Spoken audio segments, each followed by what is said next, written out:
అయినప్పటికీ కూడా మనకి ఏ వ్యవస్థలైనా సరే కొంతమంది అనారోగ్యం వల్ల కావచ్చు, లేకపోతే ఇతరత్ర వాడికి ఉన్నటువంటి పనుల వల్ల కావచ్చు, ఆ ప్రాంతంలో ఉండకపోవడం వల్ల కావచ్చు, కొంత తప్పకుండా 100% ఎక్కడ కూడా మనకు జరగదు తెలిసినటువంటి విషయమే. కాబట్టి కానీ ఏది అయినప్పటికీ చాలా పెద్ద టర్నోవర్. ఈ పెద్ద టర్నోవర్ ఎందుకోసం చెప్పంటే ఫస్ట్ 2 విడతల్లో కూడా కాన్ఫరెన్స్ ఇచ్చాం కాబట్టి ఈ 3వ విడత కూడా జనం పెద్ద ఎత్తున వచ్చి వాడి యొక్క ఓటు హక్కును వినియోగించుకుంటున్నారు.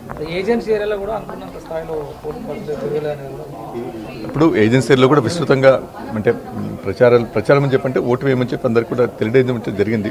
అంతేకాకుండా ఇది స్థానికంగా జరిగేటువంటి ఎన్నికలు కాబట్టి దీనిలో కొద్దిగా ఇంట్రెస్ట్ కూడా ఎక్కువ ఉంటుంది.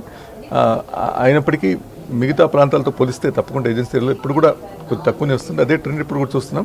కానీ ప్రతి ఎలక్షన్ కూడా ఈ ఓటింగ్ పర్సెంటేజ్ అంటే పెరుగుకుంటూ వస్తుంది. Okay, thank you. రాష్ట్ర వ్యాప్తంగా పంచాయతీ లాస్ట్ ఫేజ్ ఎన్నికలు కొనసాగుతున్నాయి. ఉదయం 11 గంటల వరకు 57.9% పోలింగ్ నమోదైంది. ఇక అత్యధికంగా మహబూబాబాద్ జిల్లాలో 66%, అత్యల్పంగా సిరిసిల్లాలో 46% ఓటింగ్ రికార్డైంది. ఇక వికారాబాద్, మంచిర్యాల, మహబూబాబాద్ జిల్లాలో స్వల్ప సంఘర్షణలు మినహా మిగతా ప్రాంతాల్లో ప్రశాంతంగా పోలింగ్ కొనసాగుతుంది. ఉదయం నుంచే పోలింగ్ కేంద్రాలకు ఓటర్లు తరలివచ్చి ఓటేస్తున్నారు. రాష్ట్ర వ్యాప్తంగా మొత్తం 3,752 సర్పంచ్ స్థానాలకు 12,652 మంది అభ్యర్థులు పోటీ పడుతున్నారు. ఇక 28,410 వార్డులకు గాను 75,725 మంది అభ్యర్థులు బరిలో నిలిచారు. థర్డ్ ఫేజ్ లో మొత్తం 4,159 సర్పంచ్ స్థానాలకు నోటిఫికేషన్ ఇచ్చారు.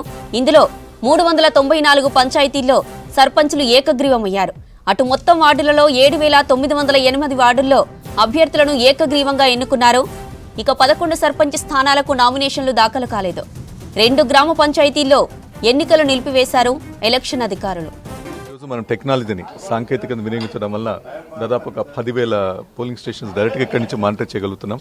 ముఖ్యంగా సెన్సిటివ్ మరి సూపర్ సెన్సిటివ్ అయినటువంటి పోలింగ్ స్టేషన్స్ ఏవైతే ఉన్నాయో వాటన్నింటినీ కూడా ఇక్కడి నుంచి డైరెక్ట్గా మానిటర్ చేయగలుగుతున్నాం. కాబట్టి దీనివల్ల ఏంటంటే ప్రజలకు కూడా కాన్ఫిడెన్స్, మనం ఓటు హక్కును స్వేచ్ఛగా వినియోగించుకోవచ్చు, ఎటువంటి ఇబ్బంది కూడా ఉండదని చెప్పి యంత్రాంగం ఒక కాన్ఫిడెన్స్ వారికి ఇస్తుంది. కాబట్టి ఈ కార్యక్రమంలో మరి ఇటువంటి ఒక ప్రజాస్వామ్యానికి మనకు ఆయువు పట్టైనటువంటి గ్రామ పంచాయతీ ఎన్నికల్లో పాల్గొంటున్న ప్రజలందరినీ కూడా మీరు నిర్భయంగా వెళ్ళండి, ఓటు వేయండి. అన్ని అరేంజ్మెంట్స్ కూడా చక్కగా ఉన్నాయి. కాబట్టి మీరందరూ కూడా పెద్ద ఎత్తున పాల్గొనాలని చెప్పి సందర్భంగా అందరికీ కూడా తెలియజేస్తారు.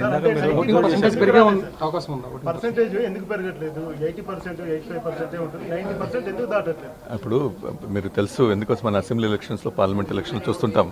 వాటిలో మనకి ఏంటంటే చాలా ప్రాంతాల్లో ఎక్కువ ఉన్నప్పటికీ 70-80% కంటే ఎక్కువ ఎప్పుడు కూడా దాటదు. వాటితో పోలిస్తే గ్రామ పంచాయతీల్లో తప్పకుండా చాలా పెద్ద ఎత్తున ప్రజలు వచ్చి ఓటేస్తున్నారు.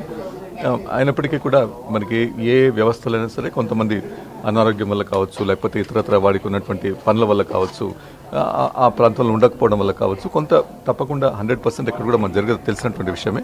కాబట్టి కానీ ఏది అయినప్పటికీ చాలా పెద్ద టర్నోవర్. ఈ పెద్ద టర్నోవర్ ఎందుకోసం చెప్పంటే ఫస్ట్ 2 విడతల్లో కూడా కాన్ఫరెన్స్ ఇచ్చాం కాబట్టి ఈ 3వ విడత కూడా జనం పెద్ద ఎత్తున వచ్చి వాడి యొక్క ఓటు హక్కును వినియోగించుకుంటున్నారు. ఇప్పుడు ఏజెన్సీలో కూడా విస్తృతంగా అంటే ప్రచారం అని చెప్పంటే ఓటు వేయమని చెప్పి అందరికీ కూడా తెలియజేయడం జరిగింది. అంతేకాకుండా ఇది స్థానికంగా జరిగేటువంటి ఎన్నికలు కాబట్టి దీనిలో కొద్దిగా ఇంట్రెస్ట్ కూడా ఎక్కువ ఉంటుంది. అయినప్పటికీ మిగతా ప్రాంతాలతో పోలిస్తే తప్పకుండా ఏజెన్సీలో ఇప్పుడు కూడా కొద్ది తక్కువనే వస్తుంది. అదే ట్రెండ్ ఇప్పుడు కూడా చూస్తున్నాం. కానీ ప్రతి ఎలక్షన్ కూడా ఈ ఓటింగ్ పర్సెంటేజ్ అంటే పెరుగుకుంటూ వస్తుంది. Okay, thank you.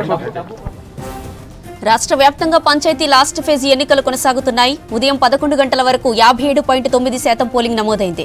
ఇక అత్యధికంగా మహబూబాబాద్ జిల్లాలో 66%, అత్యల్పంగా సిరిసిల్లాలో 46% ఓటింగ్ రికార్డైంది. వికారాబాద్, మంచిర్యాల, మహబూబాబాద్ జిల్లాలో స్వల్ప సంఘర్షణలను మినహా మిగతా ప్రాంతాల్లో ప్రశాంతంగా పోలింగ్ కొనసాగుతుంది.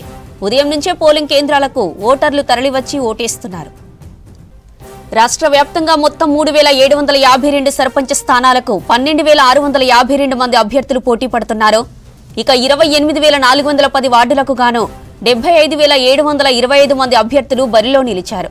థర్డ్ ఫేజ్ లో మొత్తం 4,159 సర్పంచ్ స్థానాలకు నోటిఫికేషన్ ఇచ్చారు. ఇందులో 394 పంచాయతీల్లో సర్పంచులు ఏకగ్రీవమయ్యారు. అటు మొత్తం వార్డులలో 7,908 వార్డుల్లో అభ్యర్థులను ఏకగ్రీవంగా ఎన్నుకున్నారు. ఇక 11 సర్పంచ్ స్థానాలకు నామినేషన్లు దాఖలు కాలేదు. 2 గ్రామ పంచాయతీల్లో ఎన్నికలు నిలిపివేశారు ఎలక్షన్ అధికారులు. రైట్, ఇక ఓటింగ్ కి సంబంధించిన మరిన్ని డీటెయిల్స్ మా ప్రతినిధి యాదగిరి లైవ్ లో అందిస్తారు. యాదగిరి, స్టేట్ లో పోలింగ్ అప్డేట్స్ ఏంటి? ఇప్పటి వరకు ఉన్నటువంటి సిచ్యువేషన్ మనకు 3వ విడత ఈ సర్పంచ్ ఎన్నికలకు సంబంధించి చాలా ప్రశాంతమైనటువంటి వాతావరణంలో ఈ ఎన్నికలు జరుగుతూ ఉన్నాయి. ఇక మనకు ఈ 11 గంటల వరకు చూస్తే అఫీషియల్గా 11 గంటల వరకు చూస్తే 57.91% ఈ పోలింగ్ పర్సెంటేజ్ అనేది నమోదైంది. ఇక 12 కూడా అయిపోతుంది కాబట్టి ఇది దాదాపు 65 వరకు వచ్చే అవకాశం ఉంటుంది అన్అఫీషియల్గా. ఇక గంట మాత్రమే టైం ఉన్నది, 1 గంట వరకే ఈ పోలింగ్ కాబట్టి గంట వరకే టైం ఉన్నది. ఈ గంట లోపల ఈ పోలింగ్ పర్సెంటేజ్ అనేది భారీ స్థాయిలో పెరిగే అవకాశం అయితే కనబడతా ఉన్నది. ఈసారి కూడా ఈ 3వ విడతకు సంబంధించిన దాంట్లో కూడా 85+ పోలింగ్ పర్సెంటేజ్ నమోదయ్యే అవకాశం ఉంది అని చెప్పేసి అధికారులు అయితే అంచనా వేస్తూ ఉన్నారు. ఇక ఉదయం కొంత ఏదైతే చలి తీవ్రత ఎక్కువగా ఉంటుందో అలాంటి ఏరియాల్లో ఉదయం కూడా ఈ ఓటర్లు కూడా అంతగా ఈ ఓటు వేసేందుకు రాలేరు, బయట ఎక్కడ కూడా కనబడని సిచ్యువేషన్ మనకు కనబడది. ఈ ఆదిలాబాద్ లాంటి జిల్లాలలో పోలింగ్ స్టేషన్లు ఉదయం పూట కొంత ఖాళీగా కనబడ్డాయి. కానీ ఇది 10 గంటల తర్వాత అలాంటి జిల్లాలు ఎక్కడైతే పొద్దున పూట ఈ ఓటర్లు అంతగా కనబడలేదో ఇక 10 గంటల తర్వాత ఆ ఏరియాలలో కొంత ఈ పోలింగ్ పర్సెంటేజ్ అనేది పెరుగుతూ ఉన్నది. ఓటర్లంతా కూడా పోలింగ్ వాళ్ళ ఓటు హక్కు వినియోగించుకునేందుకు క్యూ లైన్లు పెద్ద ఎత్తున ఆయా పోలింగ్ స్టేషన్ల దగ్గర క్యూ లైన్లు భారీ స్థాయిలో మనకు కనబడతా ఉన్నాయి.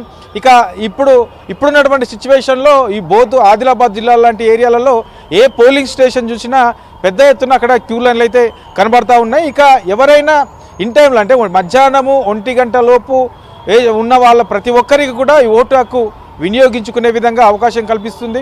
ఇక 1 గంట తర్వాత ఎవరొచ్చినా ఈ పోలింగ్ సంబంధించినటువంటి పర్సెంటేజీ ఈ ఏదైతే 1 గంట తర్వాత ఎవరైతే వస్తారో వాళ్ళు ఈ ఓటు హక్కు వినియోగించుకునేందుకు అవకాశం ఉండదు.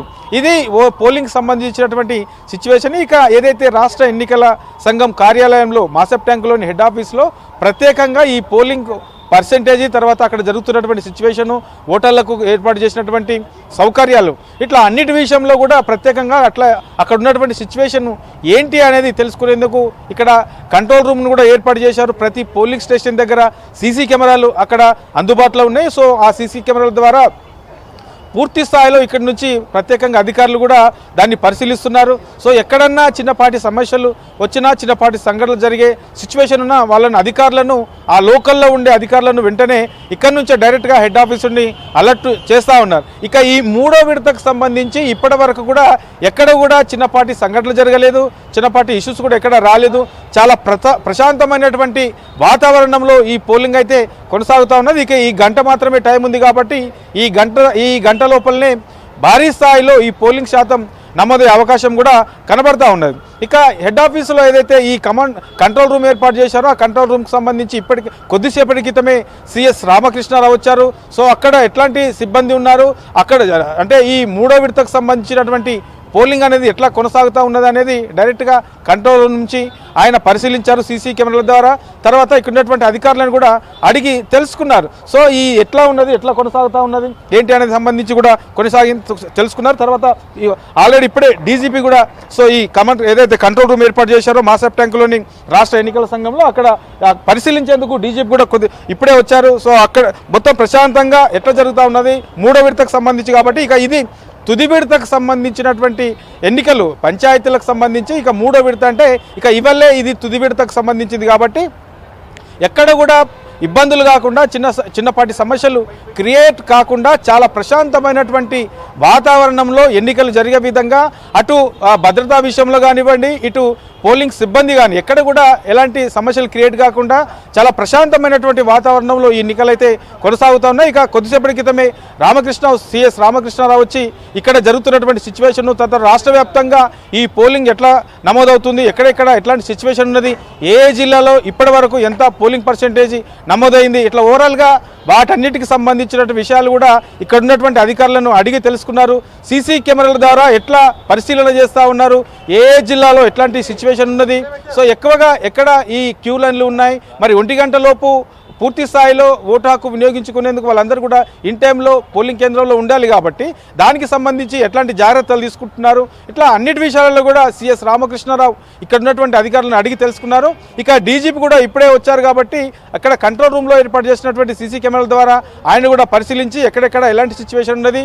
సో ఇక గంట మాత్రమే టైం ఉంది కాబట్టి ఇక మొదటి విడత, రెండో విడత ఈ రెండు కూడా చాలా ప్రశాంతమైనటువంటి వాతావరణంలో ఎన్నికలు జరిగాయి కాబట్టి ఇక మూడో విడతకు సంబంధించి కూడా చాలా ప్రశాంతమైనటువంటి వాతావరణంలో ఈ ఎన్నికలను పూర్తి చేసే విధంగా అటు పోలీసు సిబ్బంది ఇటు రాష్ట్ర ఎన్నికల సిబ్బందికి సంబంధించినటువంటి అధికారులు కూడా చాలా ప్రశాంతమైనటువంటి వాతావరణంలో జరిగే విధంగా అన్ని ఏర్పాట్లు అయితే చేశారు జ్యోతి. ఇక గంట మాత్రమే టైం ఉంది కాబట్టి ఈ గంట లోపల కూడా పూర్తి స్థాయిలో ఈ మూడో విడతకు సంబంధించి కూడా 85+ పోలింగ్ పర్సెంటేజ్ నమోదయ్యే అవకాశం ఉందని చెప్పేసి అధికారులు అంచనా అయితే వేస్తూ ఉన్నారు.